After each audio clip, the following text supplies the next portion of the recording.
नमस्कार, आप देख रहे हैं भारत 24 और हमारे खास बुलेटिन जानिए राजकाज की बातों में आपका स्वागत है। सबसे पहले बात mood off the nation Modi all the way की करेंगे। इंडिया टुडे सी वोटर के सर्वे में देश का मिजाज सामने आया। मोदी और सिर्फ मोदी। महंगाई और बेरोजगारी के बावजूद प्रधानमंत्री का जलवा बरकरार है। मोदी की बदौलत 2024 में बीजेपी फिर जीत सकती है आम चुनाव। देश का मिजाज सर्वेक्षण में हर तरफ मोदी का जलवा है। बीजेपी 2024 में बढ़ रही है आगे। रिकॉर्ड तीसरी जीत की ओर अगर आज होते हैं लोकसभा चुनाव तो बीजेपी करीबन 300 सीटें जीत सकती है।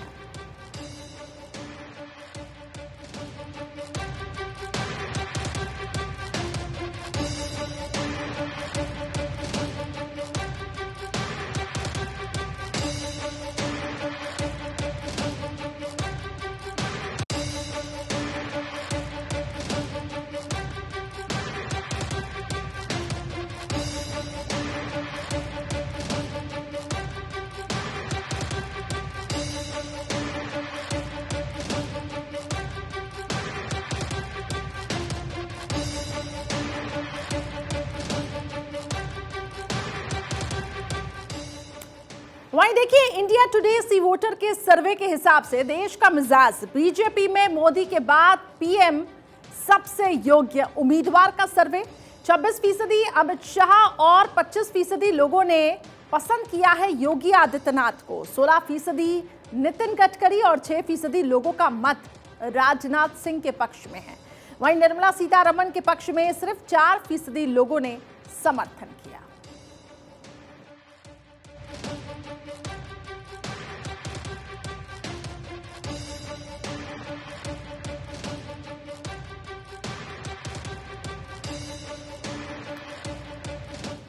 वहीं देखिए इंडिया टुडे सी वोटर के सर्वे में देश का मिजाज राज्य सर्वेक्षण की अगर हम बात करें तो देश भर में लोगों के दिलो दिमाग में योगी की हुकूमत का बोलबाला है। वहीं नवीन पटनायक अपने राज्य में सर्वाधिक रेटिंग पाने वाले सीएम बने। राज्य में रेटिंग पाने वालों में असम के सीएम हिमंता बिस्वा तीसरे नंबर पर। वहीं मध्य प्रदेश के मुखिया शिवराज सिंह चौहान 5वें तो 6ठे नंबर पर हैं पुष्कर सिंह धामी।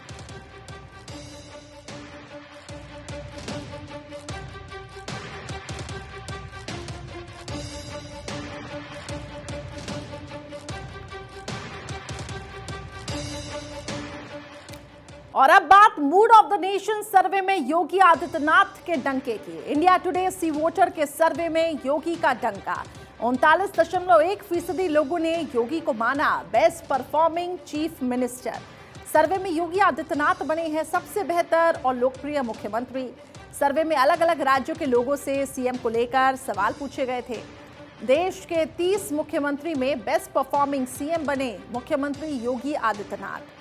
दिल्ली सीएम अरविंद केजरीवाल हैं देश में दूसरे नंबर पर बेहतर सीएम।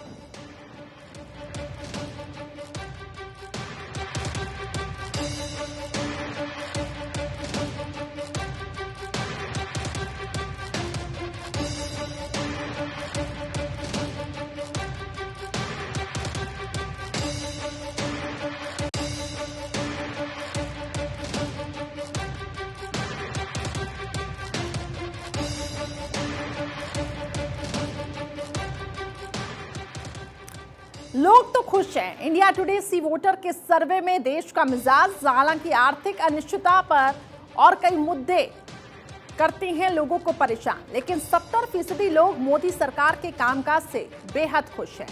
करीब 50% लोग राजनीतिक और वैचारिक स्तर पर स्वतंत्रता महसूस करते हैं। ओल्ड पेंशन योजना मुद्दे पर 51% लोग इसे लागू करने के पक्ष में हैं। मुफ्त रेवड़ी बांटने को भी 49% लोग मानते हैं उचित, तो वहीं 53% लोग लव जिहाद को मानते एक साजिश। शैक्षणिक संस्थानों में हिजाब पर प्रतिबंध के समर्थन में 57% लोग आए।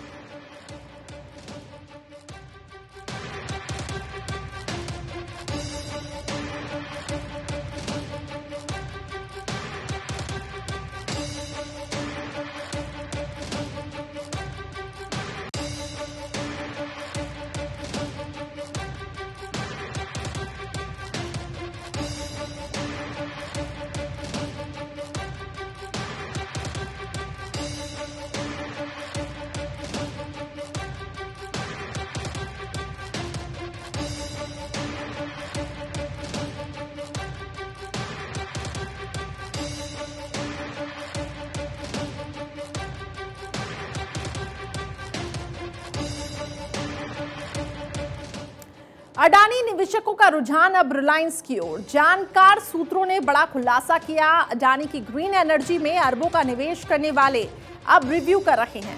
दो बड़े हेल्थ मैनेजर ब्लैक रॉक और ब्लैक स्टोन रिव्यू कर रहे हैं। ग्रीन एनर्जी में अपने निवेश का रिव्यू किया जा रहा है। वहीं मुकेश अंबानी की रिलायंस का अमेरिका में विस्तार हो रहा है। मुकेश अंबानी ने अमेरिका में निवेश का मानक बनाया है। अमेरिकी विस्तार पर विश्वसनीय सूत्रों ने बड़ा दावा किया। रिलायंस ने पिछले दिनों बड़ी अमेरिकी पीआर ली है।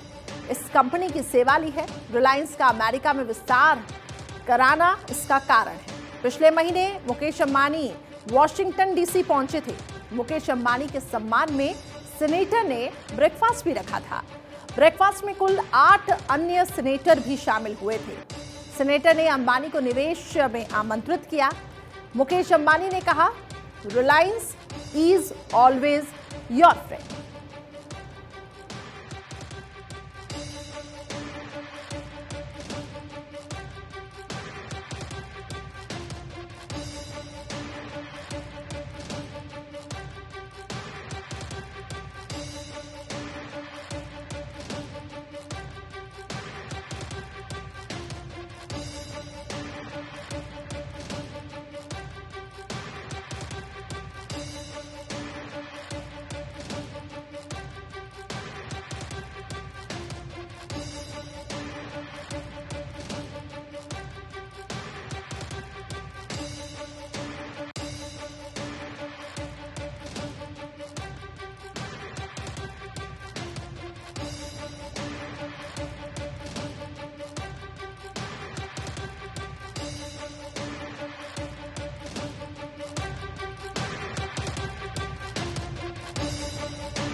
वहीं देखिए, पद्म पुरस्कारों ने सुर्खियां बटोरी। मुलायम सिंह और एसके कृष्णा को मिले पुरस्कार अब चर्चा का विषय बने हुए हैं। 106 पुरस्कार विजेताओं की सूची वाले पैटर्न पर एक नजर।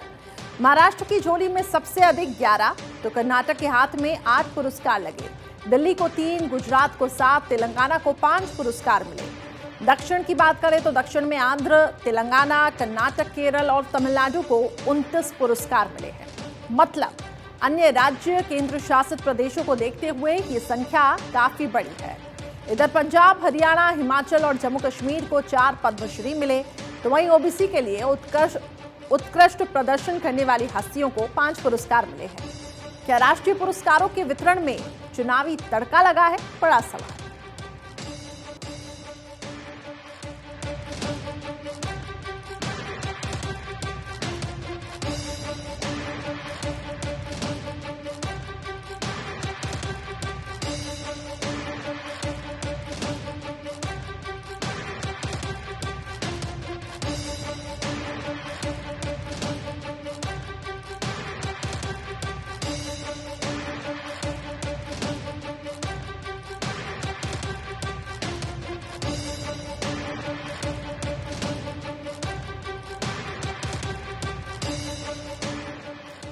वहीं देखिए, दक्षिण के महानायकों का राजनीति से मोहभंग। दरअसल सुपरस्टार रजनीकांत पूरी तरह और कमल हसन भी कुछ मन बना चुके हैं। क्या दोनों सुपरस्टार की राजनीतिक महत्वाकांक्षा नहीं रही अब पहले जैसी?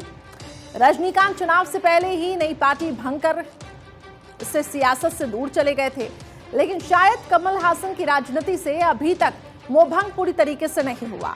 अब कमल हासन ने आलोचनाओं को छोड़ डीएमके के सहयोग का मन बनाया है। तभी तो राहुल की भारत जोड़ो यात्रा से जुड़े और डीएमके के लिए अच्छा उन्होंने कहा। इधर डीएमके भी पुरानी बातें भूलकर कमल हासन का साथ देने के लिए तैयार हुआ और सब कुछ ठीक ठाक रहा तो कमल हासन डीएमके से राज्यसभा भी जा सकते हैं।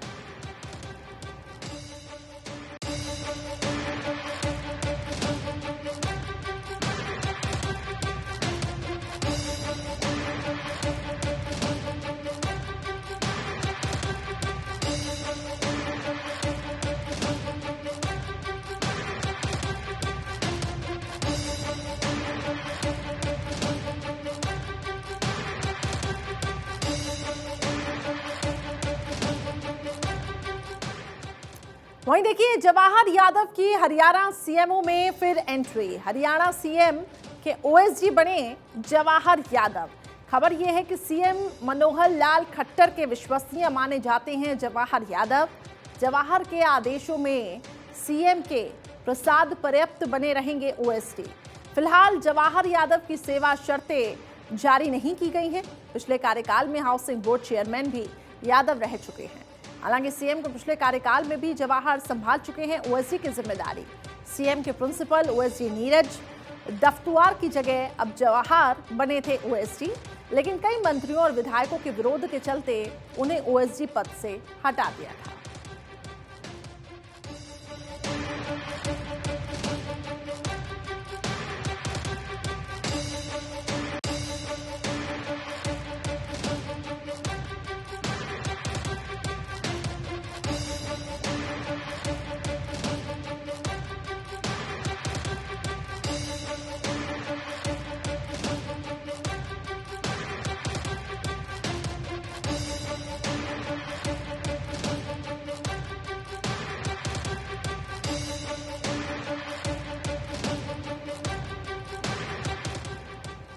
तो क्या वरिष्ठ अधिकारियों ने करप्शन किया? मध्य प्रदेश की नौकरशाही में आपसे खींचतान खत्म होने का नाम नहीं ले रही। सीएस की दौड़ में शामिल रहे एक वरिष्ठ आईएएस के खिलाफ 7 पेज का पर्चा बांटा जा रहा है। स्वयं को बीजेपी का हितैषी बताने वाले के नाम से ये पर्चे बांटे गए। वरिष्ठ आईएएस पर 2500 करोड़ के ठेके में 250 करोड़ कमाने के आरोप में मनमाफिक कंपनी को ठेका देने में नियम कानूनों को रखा गया ताक पर। चहेती कंपनी की सुविधा के अनुसार टेंडर जारी किया गया, तैयार किया गया। वहीं ठेका देने से पहले अपने एक दलाल को भी उक्त कंपनी में पर्चे में आईएएस पर यह भी आरोप लगाए गए कि भ्रष्टाचार के लिए इस अफसर ने अपने 3 ईमानदार जूनियर आईएएस को हटवाया। पर्चे के जरिए इस ठेके की सीबीआई जांच की मांग। मध्य प्रदेश में कुछ दिन पहले भी अन्य आईएएस के खिलाफ इसी तरह से पर्चे बटे थे।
राम मंदिर का निर्माण, राम सेतु वाली सीट 2024 में मोदी का सबसे बड़ा मास्टर स्ट्रोक।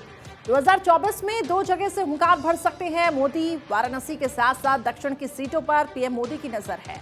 बीजेपी से जुड़े सूत्रों ने प्रधानमंत्री नरेंद्र मोदी की सीट पर बड़ा दावा किया और इस वक्त उत्तर और पश्चिम में उफान पर है बीजेपी का ग्राफ। पूर्व के राज्यों में भी बीजेपी ने धीरे धीरे अपनी पैंठ बनाई। बीजेपी की असल चिंता दक्षिण की 128 सीटों को लेकर है। यहां कांग्रेस समेत अन्य जो क्षेत्रीय दल हैं उनका प्रभाव है। मोदी के मेगा मैजिक से मैनेज होगा सियासी कैलकुलेशन। तमिलनाडु की रामनाथपुरम मोदी की पसंदीदा सीटों में से एक है। 2024 में रामनाथपुरम से ही चुनाव लड़ने की सोच सकते हैं प्रधानमंत्री मोदी।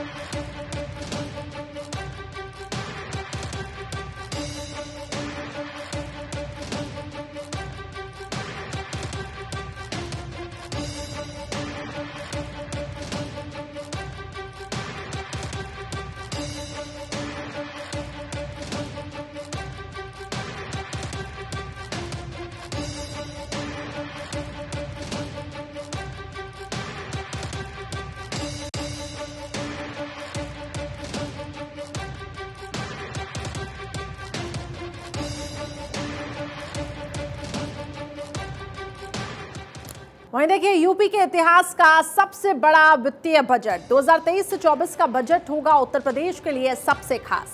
25 करोड़ जन आकांक्षाओं के अनुरूप होगा नया बजट। लोक कल्याण संकल्प पत्र के संकल्प को आधार बनाकर ये बजट तैयार किया जाएगा। मुख्यमंत्री ने वार्षिक बजट 2022 से 23 के खर्च की विभागवार समीक्षा की। रोजगार के मुद्दे को लेकर आगामी वित्तीय वर्ष में सभी 403 विधानसभा सीटों पर मेले लगेंगे। राजस्व वसूली सही समय पर करने के लिए प्रशासनिक तंत्र की तैयारी होगी। बिजली और अन्य बकाया बिल समय पर मिलना हो सुनिश्चित, पूरी कोशिश होगी। वसूली के नाम पर उत्पीड़न स्वीकार नहीं होगा। बजट में पेंशन, छात्रवृत्ति का प्रावधान है। शैक्षणिक माहौल बेहतर हो, इसके लिए पुरानी सरकारी कॉलेजों का भी जीर्णोद्धार होगा। हर जिले में एक मॉडल बस स्टैंड और नए रूट पर बसें चलाने की भी तैयारी।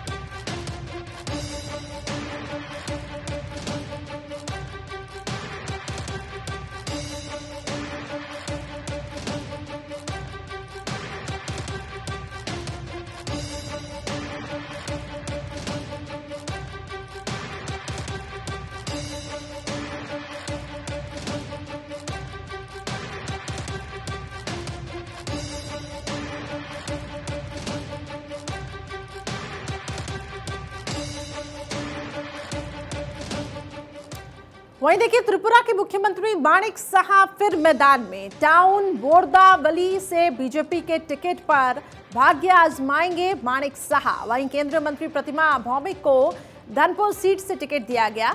बीजेपी ने आज जारी की है 48 उम्मीदवारों की पहली सूची। वामपंथी गढ़ त्रिपुरा में बीजेपी ने 2018 में अपनी सरकार बनाई थी। उससे पहले त्रिपुरा पर 25 साल तक माकपा ने शासन किया था और इस बार माकपा त्रिपुरा में कांग्रेस के साथ गठबंधन में चुनाव लड़ेगी।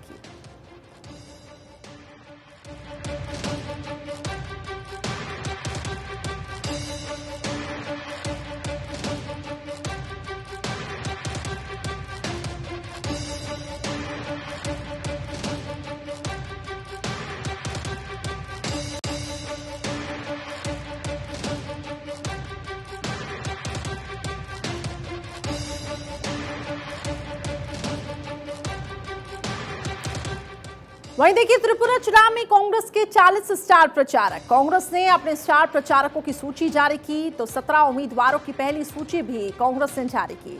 टाउन बोरदावाली से कांग्रेस के आशीष कुमार साहा लड़ेंगे चुनाव, तो वहीं अगरतला से सुदीप रॉय बर्मन को कांग्रेस ने उम्मीदवार बनाया। स्टार प्रचारकों में मल्लिकार्जुन खड़गे, राहुल गांधी, प्रियंका गांधी, अजय कुमार, अशोक गहलोत, भूपेश बघेल, अधीर रंजन चौधरी और मुकुल वासनिक का नाम है।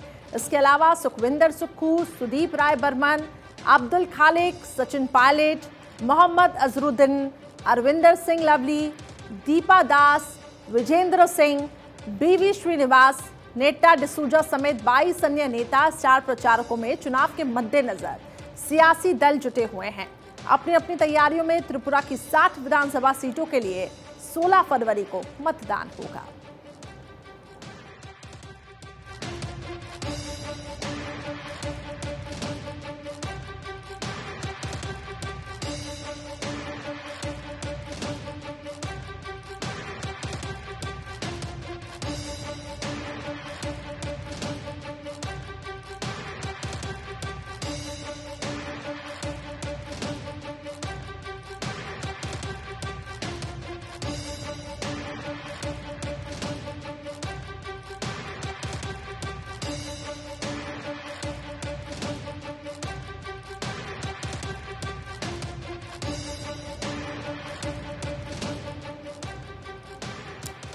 वहीं देखिए, सीएम योगी आदित्यनाथ आज कैबिनेट बैठक में मंजूरी दे सकते हैं। कुछ महत्वपूर्ण प्रस्ताव को कैबिनेट में मंजूरी मिल सकती है। सरकार की ओर से निवेशकों को 1% ब्याज पर ऋण की अनुमति दी जा सकती है। इसके अलावा 10 से 50 एकड़ जमीन पर निजी, सूक्ष्म, लघु और मध्यम उद्योगों के लिए अनुमति दी जा सकती है। ऋण की अधिकतम सीमा प्रति एकड़ 50 लाख तक हो सकती है। तो वहीं भूमि की खरीद पर स्टैंप ड्यूटी में 100% मिल सकती है। मोटे अनाज के प्रचार प्रसार के लिए भी संबंधित प्रस्ताव को मंजूरी दी जा सकती है। गन्ने का राज्य परामर्शी मूल्य भी घोषित कर सकती है सरकार। इसके अलावा नई शीरा नीति का भी ऐलान किया जा सकता है। चीनी मिलों के ऋण के लिए एक मुश्त समाधान योजना पर भी विचार होगा। आज शाम ही मंत्रिपरिषद को सीएम योगी ने बुलाया। रात्रि भोज पर कालिदास मार्ग सीएम आवास पर भोज में मोटे अनाज के व्यंजन परोसे।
नरोत्तम कैलाश के खिलाफ कौन? सीएम के 2 दावेदारों के खिलाफ दिल्ली से 2 वीडियो जारी किए गए हैं।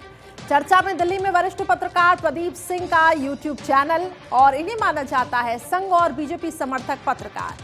खबर है कि इनके राजनीतिक विश्लेषण को यूट्यूब पर देखते हैं प्रधानमंत्री मोदी। प्रदीप सिंह ने पिछले 1 महीने में 2 बेहद तीखे वीडियो पोस्ट किए। मध्य प्रदेश सीएम के 2 दावेदार कैलाश विजयवर्गीय, नरोत्तम मिश्रा के खिलाफ ये वीडियो पोस्ट किए गए। विजयवर्गीय के खिलाफ 20 दिसंबर को उस समय वीडियो पोस्ट किया गया था जब पीएम मोदी दिल्ली में जाने वाले थे उनके भतीजे की शादी में। वहीं दूसरा वीडियो 21 जनवरी को नरोत्तम मिश्रा के खिलाफ जारी किया गया। विजयवर्गीय को बताया गया पश्चिम बंगाल में बीजेपी की लुटिया डुबाने वाला, तो नरोत्तम मिश्रा को बताया अपराधियों का संरक्षक। यूपी के माफिया विकास दुबे से उनके सीधे संपर्क के आरोप भी लगाए। 1 लाख से ज्यादा लोगों ने इस वीडियो को भी देखा। मध्य प्रदेश की राजनीति में इस बात की तलाश है कि आखिर कौन बनवा रहा है ये वीडियो।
वहीं देखिए राजस्थान के दौसा, मेहंदीपुर, बालाजी धाम में आज आस्था का सैलाब उमड़ा। यहां चल रही श्रीमद् भागवत ज्ञान कथा यज्ञ में हजारों लोग पहुंचे थे।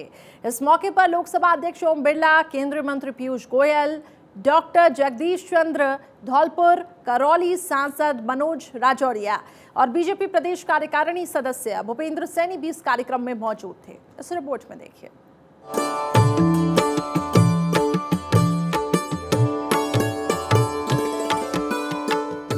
आस्था के दरबार में हजारों लोगों की मौजूदगी के बीच मेहंदीपुर बालाजी धाम में भागवत कथा का समापन हुआ। इस खास आयोजन में दूर दूर से श्रद्धालु पहुंचे थे।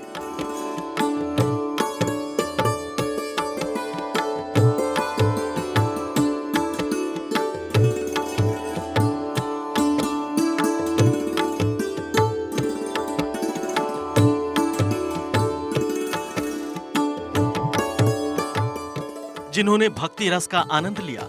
इस मौके पर कई दिग्गज हस्तियां भी कार्यक्रम में मौजूद थी। लोकसभा अध्यक्ष ओम बिरला, केंद्रीय मंत्री पीयूष गोयल के साथ डॉक्टर जगदीश चंद्र, करौली के सांसद मनोज राजौरिया और बीजेपी प्रदेश कार्यकारिणी सदस्य भूपेंद्र सैनी भी मौजूद थे। मेहंदीपुर धाम के महंत नरेश पुरी महाराज ने इस दौरान विधि विधान से श्री राधा कृष्ण जी की मूर्ति की प्राण प्रतिष्ठा संपन्न कराई।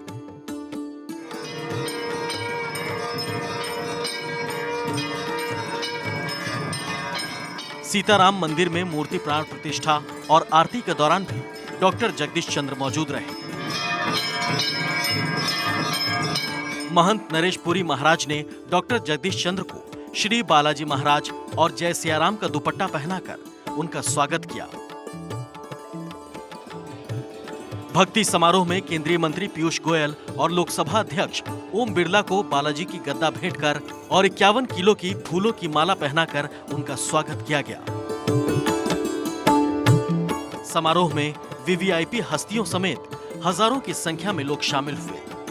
आपको बता दें कि 22 जनवरी को यहां कलश यात्रा के साथ श्रीमद् भागवत कथा की शुरुआत हुई थी। आपको बताते हैं कि मेहंदीपुर बालाजी मंदिर का क्या महत्व है।